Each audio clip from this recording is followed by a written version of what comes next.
Agora está aqui com a gente o Dr. Daniel Barros, nosso consultor psiquiatra. A gente vai falar agora da ELA, uma doença pouco conhecida, que é a esclerose lateral amiotrófica. Quem vai apresentar essa doença para a gente, junto com uma menina linda que tem o problema, é a Marina Araújo. Ela era modelo, adorava sair pra balada, gostava de frequentar academia, malhava bastante. Até que começaram a surgir os primeiros sintomas. Daí a Paulinha descobriu que tinha ELA, que é uma doença degenerativa dos neurônios motores que começam a paralisar os músculos do corpo. Daí vocês acham que ela se entregou? Se entregou não. O diagnóstico foi difícil de aceitar, mas ela não se rendeu. Além das 1000 atividades que ela faz, tá aqui, ó, voltou à academia para fazer fisioterapia.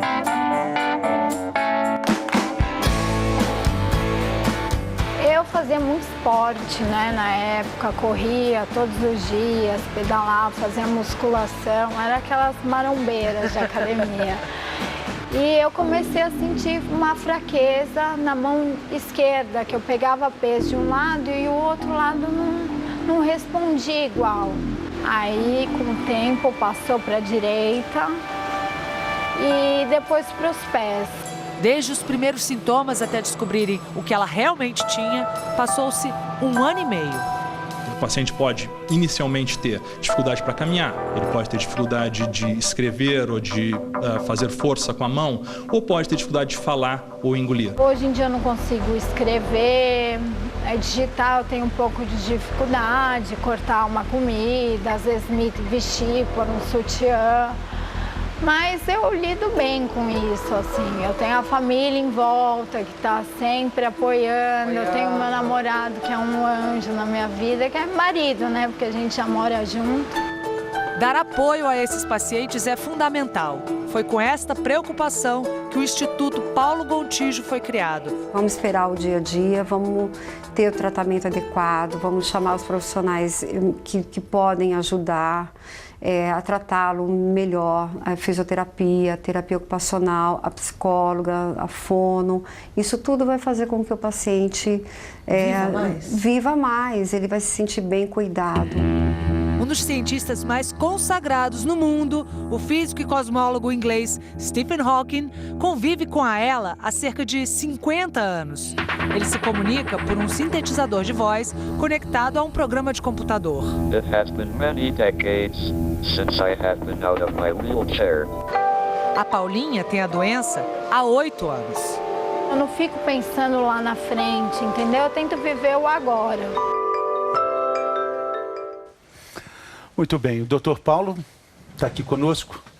Doutor Francisco, desculpa, está aqui conosco, vai falar sobre... A gente estava comentando sobre a dificuldade do diagnóstico, o que torna a doença ainda mais difícil para o paciente, né, doutor? Nos serviços que mais atendem esclerose lateral amiotrófica, então nos melhores lugares, ainda assim a média de tempo entre o início dos sintomas do paciente e o diagnóstico é ao redor de 11 meses. Então, normalmente, quando um paciente é diagnosticado e pode começar a receber tratamento, ele já teve uma perda importante de neurônios motores. Perda importante de movimentos também importantes. A gente está falando de 11 meses de diagnóstico. Vamos ver aqui por que essa doença afeta tanto o movimento. Como é que ela começa? Tudo nessa parte do cérebro, doutor? Essa parte do cérebro é a área motora, onde saem os neurônios motores, que descem pela medula e dão origem, em diferentes níveis, a outros neurônios motores que vão, então, para os músculos, tanto dos braços, dos membros superiores, quanto, num nível mais abaixo também, das pernas. É mais ou menos nessa ordem ou pode ser de forma aleatória? É variável. Alguns pacientes iniciam nos braços, outros pacientes iniciam nas pernas, em geral, primeiro de um lado e depois do outro. A gente viu que a Paula, aquela moça da reportagem da Marina, ela já não consegue coisas básicas como pentear o cabelo, né? E pode iniciar na região dos músculos do pescoço, que são responsáveis pela fala e pela deglutição, ou iniciar nos membros, depois migrar para esses músculos. Então, a pessoa depois tem uma grande dificuldade também para respirar. Isso.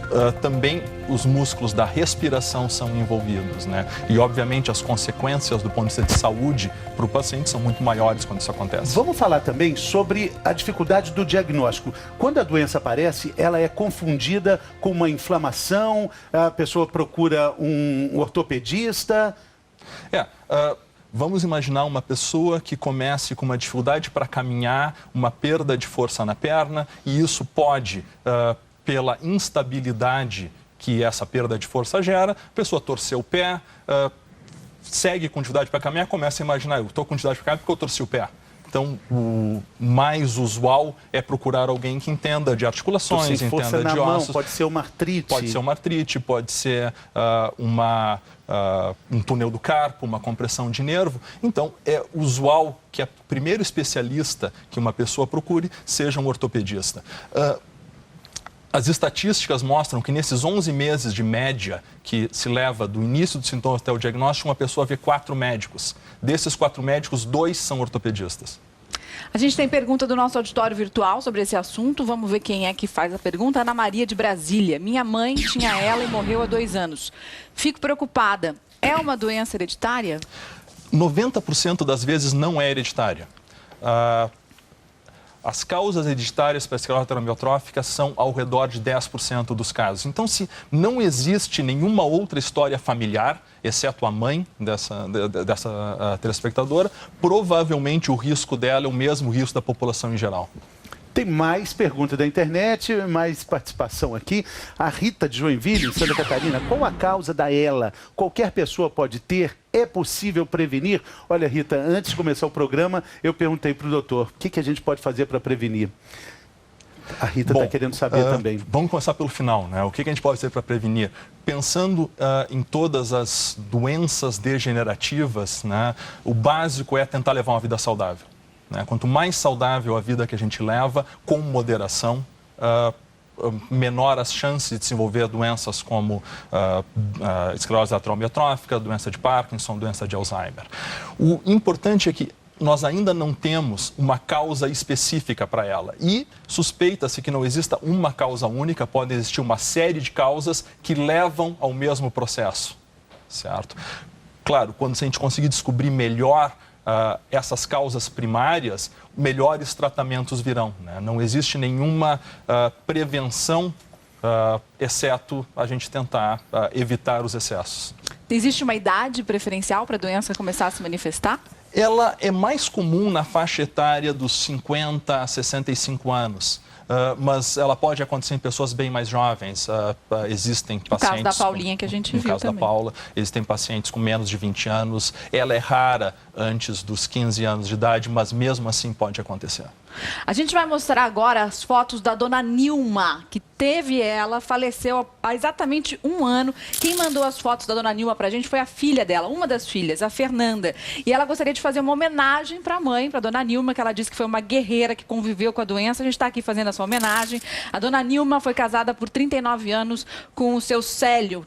Tiveram 3 filhas, Daniele, a Jerusa e a Fernanda, que foi que mandou a foto. Essa é uma foto do último São João, da última festa junina da dona Nilma, onde ela se fantasiou de noiva aí na igreja que ela frequentava. E ela diz o quanto foi importante a dona Nilma manter a expectativa de vida, a alegria até o finalzinho e ter principalmente a companhia dos amigos e da família. Doutor Daniel, quando a gente tem uma doença como essa, o paciente sofre, a família sofre, talvez até mais do que o paciente. Ter esse convívio social, continuar frequentando festas, poder participar de atividades em grupo é importante? Isso é fundamental, né? O que a gente vê para qualquer doença crônica, qualquer doença degenerativa, aliás, qualquer doença em geral, a pessoa isolada, ela sofre muito mais e a doença evolui pior.